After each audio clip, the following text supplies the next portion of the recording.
In 2016, I was introduced to a TV show called BoJack Horseman by a friend of mine. As the titular character, BoJack Horseman, is having a drug-induced existential crisis in one of the earlier episodes, an eerie song starts playing. On one hand, it felt like a song that you could somewhat dance to, but it was also a song that made you nervous and uneasy. A booming loud man started to sing, and as the song got more intense, he started to shout out cryptic lyrics.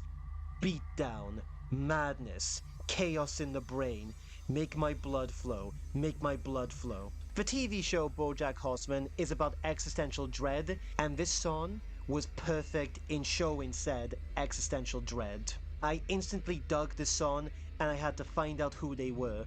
What is this song called? It's called No Love, and that was my introduction to deathgrips. Oh yes, because you didn't think I was insufferable enough, did you? All the unfunny Rip Torn jokes, all the unfunny Norm Macdonald jokes, and the fact that I'm Welsh, even though I definitely don't sound Welsh. I'm also a deathgrips fan. Who'd have guessed, right? Why, hello there, it's Keanu Reeves. Still not balding, still has a massive head. And today, I want to talk about my experience watching one of my favorite bands of all time, deathgrips. This was such a special set to me, because as a boy from Wales, I know I'm from Wales. Did you know that? Did you know I'm from Wales?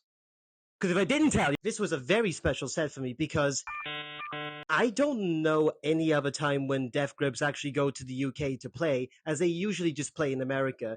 When I'm introducing deathgrips to my friends, I put them through what I like to call the deathgrips test. Yes, I know. Great name, what can I say? The first test is when I show them the most mainstream song, I've Seen Footage. Usually this goes pretty well, because even though it's not a typically mainstream song, it's a song you could probably dance to. This is where we have to come to the second test.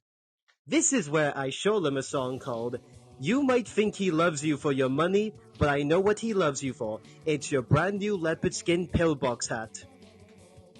This is usually the part of the test where they tell me to leave the house. It is safe to say, with the bizarre vocals and the combination of many different genres, that being punk rap, experimental hip-hop, metal, EDM, and a little bit of drum and bass, as well as the very unusual music videos that deathgrips have recorded, it has led to this band becoming a bit of an internet meme, where some of the love for them is ironic, and some of the love is unironic. We'll talk about this later. It's cliche to say, but this is a love or hate band. You either think that they're geniuses who have revolutionized so many genres of music, or you turn them off because you don't like listening to white noise. Deathgrips were formed in 2010, and the band consists of the singer MC Ride, drummer Zach Hall, and Andy Morin, who plays the keyboard. MC Ride's real name is Stephen Bernard, and I was shocked to see that in contrast to the loud, scary, shirtless man he is on the stage, he comes off as very shy, quiet, and reserved in his interviews. When asked about his influences, he instantly becomes very uninterested and only cites Jimi Hendrix. The reason for this is that he, quote-unquote, is not interested in human achievements, and the inspiration he gets is, quote-unquote, from within. If you saw this quote on paper without context, you may think it was him being arrogant and citing himself as an influence. But it comes off as genuine when you hear him say it, and you get the impression that his music and performance is somewhat inspired by some traumatic experiences in his own life. Perhaps his screaming is a form of therapy for him. It almost makes you want to hug him, but then he might punch you in the face. The live performances are even more bizarre. Infamously with deathgrips bands, MC Ride likes to take his shirt off when he's singing, and they've also been well known for destroying equipment on set and for throwing people off the stage and beating the shit out of their fans. Well, I'll tell you later, you'll see why. Now, it's not really known why MC Ride beats the shit out of his fans. You might think that it's very playful, but it kind of stems from a hatred that the band have of their own fans. After all, when these guys go on a hiatus for, say, 2 minutes, everyone just assumes the band's broken up, and they get pissy and moany then when they don't make new music. Also, I found out quite recently that in their tour in 2023, which is where I saw deathgrips, they actually cut one of their sets short because MC Ride was very frustrated at his own fans throwing glow sticks at him. That is the unfortunate reality of your music basically becoming meme material. I never once thought I was going to see deathgrips live, but that was until a very good friend of mine actually told me that they were playing in Manchester, and I couldn't resist. When we got to this festival, we had the day ticket wristband. However, I was told about the quote-unquote front row wristband. This is so you can go on stage and mosh and crowd surf. They give out the bands for free, but it was on one condition. You had to sign an agreement that says that if you get hurt, it's your responsibility and not the venue's. Rad. To be honest, I was only there to see deathgrips, but the festival actually had Code Orange, Jesus Piece, and Denzel Curry. We also had to get an app on our phone that would tell us when deathgrips were playing. Also, you can actually participate in group chats on this app. One of these said group chats was called Deathgrips Femboys. And you wonder why they don't like their fans? When I first came to this festival, I was actually on edge for two different reasons. Number one, this was one of those mosh festivals. You know what I'm talking about. The ones where they actually aim for you and try and kick your ass when they're actually moshing. And the second reason for that is there were a lot of rumors that deathgrips were going to cancel. For those who aren't aware, deathgrips are very infamous for cancelling their own shows. So therefore, a lot of fake stories were brewing in these group chats. Some of them had even made fake stories about how the bus for deathgrips had broken down and they went back to America when this wasn't true. And as I said earlier, since this wasn't exactly a nice crowd, if deathgrips did not show, they would have rioted. On a side note, I don't know what's scarier, getting beaten up by roided up metalheads or beaten up by furries. Around 9:20, one of deathgrip's most well-known songs, Guillotine, started playing. The crowd went nuts. My mate and myself were literally moved by the people jumping in the crowd because there was that little space in there. It goes, it goes, it goes, it goes, it goes, it goes, it goes, it goes. Guillotine! Yeah! And then, still nothing for 5 more minutes. And the crowd are getting agitated. The people around me started talking and started muttering to themselves. And actual concerns started kicking in that they hadn't shown up.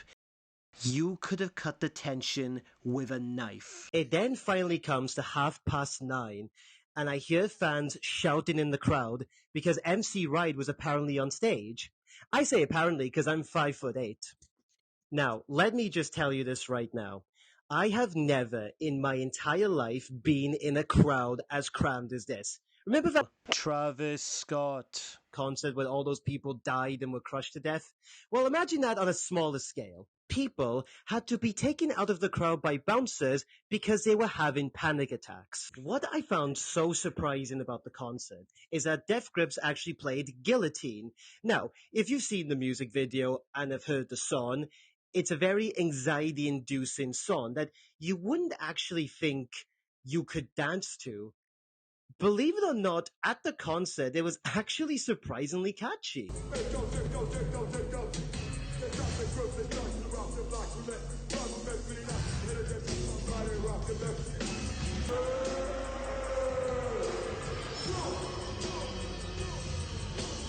Without a shadow of a doubt, my favorite part of this set is when one of the girls that was in the crowd, she climbed a pillar. Now, as everyone knows, you can't do that. So when that happens, the band has to stop playing and has to tell that girl to get down. In this set, when that girl was on a pillar and the bouncers told her to get down, I'm not even joking. MC Ride stood there like an NPC. He didn't say anything. He just stood there with the most emotionless face I think I've ever seen in my life. It looked like someone murdered his family in front of him. Admittedly, the sound quality at this venue was so-so, and that is me being generous. Because of this, I couldn't distinguish between the real drum sounds because I was busy trying not to suffocate to death. Considering how insecure Zach can be about his drumming, this venue probably didn't help him. There are digital drums that play in the songs, however, the drummer Zach will play over himself in live performances, and he has explained how he's still not happy with how the digitally created and physical sounds of his own drums contrast against each other. Ultimately though, I had one goal: to get on the stage shirtless. There was a point where I thought it wasn't going to happen, but slowly but surely, I had to get some random participants in the crowd to lift me up, and I did a bit of crowd surfing. And finally, I did it. With the help of several strangers, I got on the stage. I took a glance at MC Ride, ran across the stage shirtless, started punching the air like a moron, grasping for air, and of course, gentle reminder that MC Ride throws people off the stage, so didn't want to test him, and I did the safest dive you've ever seen off a stage. I crowd surfed back to the barricade, and one of the many confused security guards gave me a thumbs up to see if I was okay. I responded in kind.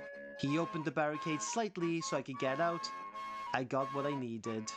I reunited with two of my mates after the set was done, as one of them was brave enough to stay in the crowd the entire time. That particular friend expressed how insane the set was, and the other one, who had not heard of Death Grips, just said, "That was interesting." Did I feel like I was going to be killed?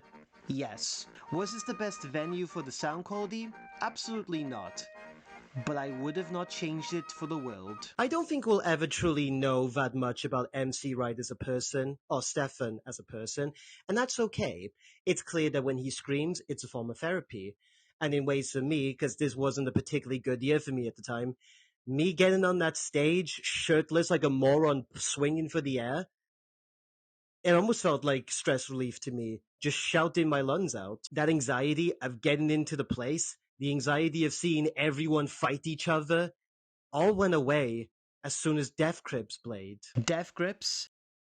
This is the best gig I've ever been to, hands down. And I saw the Rolling Stones live when Charlie Watts was still alive.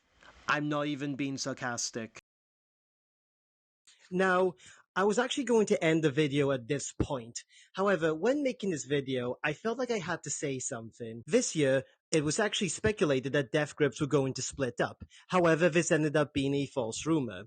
So guys, I plead with you, when these guys make another album, can you be normal for once? Can you actually be patient with them and not take them for granted, please? Because they won't be here forever.